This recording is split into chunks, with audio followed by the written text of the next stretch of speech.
Well, judging from the success of various groups in your book, who should come to America? How should we decide? Oh, that's a much tougher one. But I think that we should say that we do have the right to decide, and that if people who come here from country X do well and make a. I just want to stop right there real quick too, because again, like I do feel like we, right, as Americans have the right to decide who we want to be here, right? No one should be able to take it upon themselves to intrude onto our landmass. Nobody should be able to just come through our borders, man. It doesn't make sense. The same way, right, that we protect our homes. This is why we have doors, windows, and some of us even have fences around our home to prevent intrusion. I feel the same way about our country. It's the same concept on a macro level. Your home, our home is the micro level. You know what I'm saying, Rodney? Right.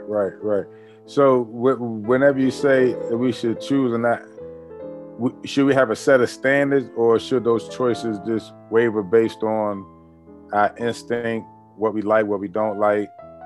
You know what I'm saying? Our prejudices, our non-prejudices. So what would determine who come and who doesn't come? A vote is that a vote, or is it qualifications? You know what I'm saying? Trump was trying to say people should be qualified to come, and some people should just come, if they're destitute and want a fresh start. So both sides are true. I don't think it should, like what would be the requisites in order to come to America? That's a great question. That is a great question. And I would say, in my opinion, the requisites should be both of what you said. I feel like it should be, people who are qualified, meaning people who have skills that translate into the marketplace here in America, right? Now, to me, it doesn't necessarily matter if the person is poor or destitute, right? Because you do have some people who are poor and destitute in other countries, but they still have skills. So what if a person, because we all, whatever skill we have, we acquire those skills. Some are born with those skills. We just don't know what those skills are. Right. So what if a person who may have a good intent, but no skill, no money, no nothing, just like there's plenty of people who came here with skills and did well. There's plenty of people that came here with absolutely nothing and built up from nothing, acquired a skill, and became successful and a great provider of to the society. Right. So are we leaving a group of people out because they don't have any skill, but their intent? And then how do we judge that? How do we determine who is entitled to come? That's why I said it really shouldn't, like borders, period. Nobody is legal or illegal if you're here on this planet. But the fact that it is what it is, we got to deal with it. You know what I'm saying? Right. Because laws are put in place to govern man's behavior. You know what I mean? Right. So people's behavior has to be governed in order for it to be law and order.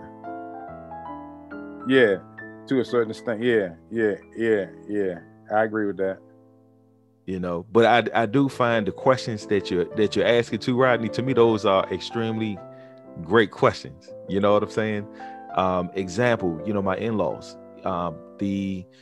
my wife's uncle was the first one that naturalized here legally. You know what I'm saying? Mm-hmm. And he did it through the military. So, he was someone that had to go through the citizenship training and stuff like that. And he actually naturalized that way. And then he petitioned to send family members, for family members to come here, et cetera, et cetera. And those family members, like his brother, which is my father-in-law, he was a skilled nurse. So where I'm getting at is they had skills. Now, in comparison to the wealth that we have here in America, they would have been considered poor or destitute. But it didn't mean they didn't have skills to offer to the society of which the society can benefit from. That's the point I'm trying to make. And I totally agree. And then I have a friend of mine. He's from Nigeria. Right. He came here in 1972 after he fought in the 1968 war in Nigeria. He been here. He didn't have a skill, but he went to school here. Mm-hmm. So he went to school, and obtained skill. He obtained know how to work on computers. Now he's retired, got a nice house up in Silver Spring, raised 6 kids. Wow. Graduated except for one from school because one of them had a little mental problem. Rest of them graduated college. Everything, but he came here with no skill, just know how to war. You know, if you're in the military, that means that you know how to fight. That you're a warrior. You know, whether you win, lose, or draw, you're willing to go to war. So with the warrior background, 1968, just like your great father-in-law came in the military. That's a warrior. You know what I'm saying? So it's not necessarily skill. That's an instinct. Well, I was gonna say the skill is they have heart to join the military.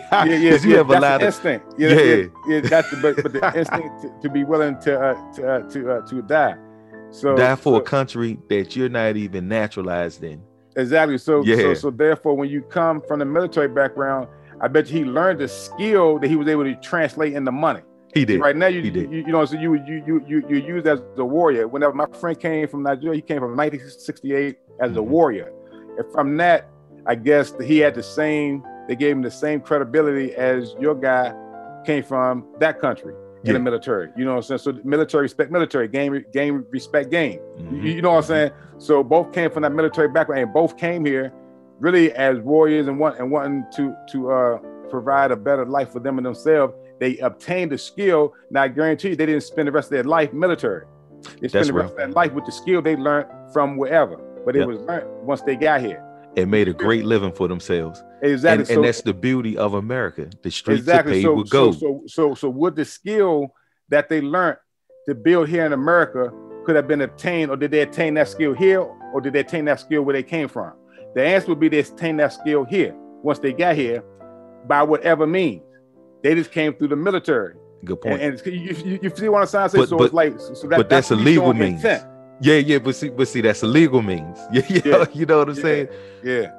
And I know what you're saying because we agree on this. You know what I'm saying, Rodney? Yeah.